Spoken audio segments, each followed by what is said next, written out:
అంటే బ్రహ్మ మార్గాన్ని ఎంచుకొని మహాకర్మ శాకాహార ర్యాలీతో వచ్చేసి ఉన్నారు తీవ్రమైన భాస్కర్కి. ప్రతి ఒక్కరూ ఆలోచించాలి. మూగజీవుల ఆత్మరోధం మనకొద్దు. పుట్టగానే ఎవరు హింసవాది కాదు. అది పెరిగే కొద్ది మనసు ప్రభావం మనసు పైన మరి పడి మానవుడు మాయలో పడి మరి కొన్ని నేలక జీవ కోసము జీవులను చంపి భక్షిస్తున్నాడు.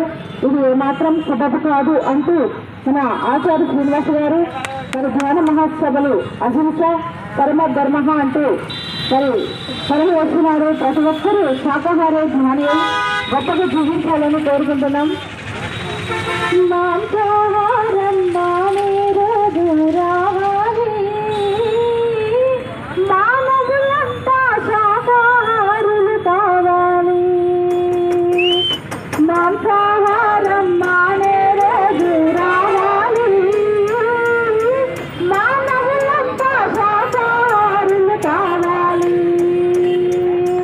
ప్రాణిని ప్రాణిగా ప్రాణంతో నిరంతాలి,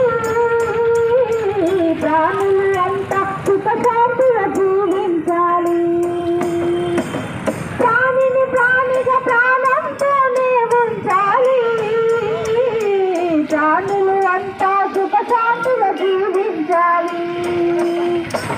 మాంసాహారం మానే రోజు రావాలి, మానవులంతా శాకాహారులు కావాలి.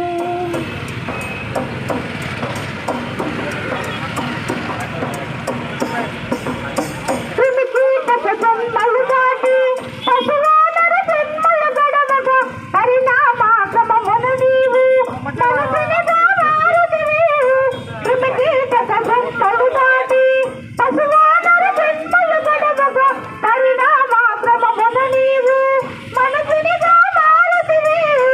శ్రేష్టమైన జన్మను నీవు శుద్ధముగా ఉండనీయక అపవిత్రము చేసుకునుట పాడి కాదు తెలియండి. మాంసాహారం మానే రోజు రావాలి, మానవులంతా శాకాహారులు కావాలి. మాంసాహారం మానే రోజు రావాలి, మానవులంతా శాకాహారులు కావాలి.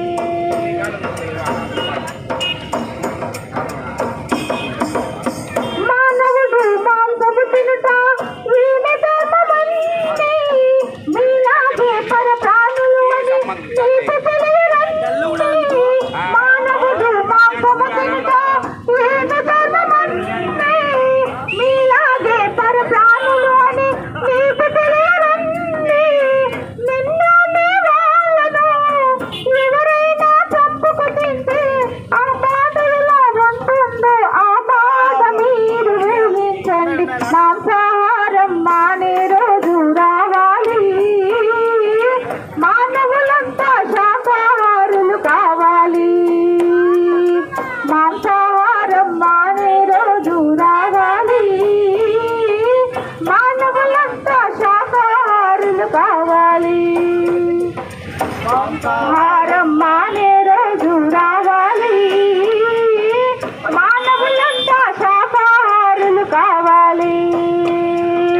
మాంసాహారం మానే రోజు రావాలి, మానవులంతా శాకాహారులు కావాలి.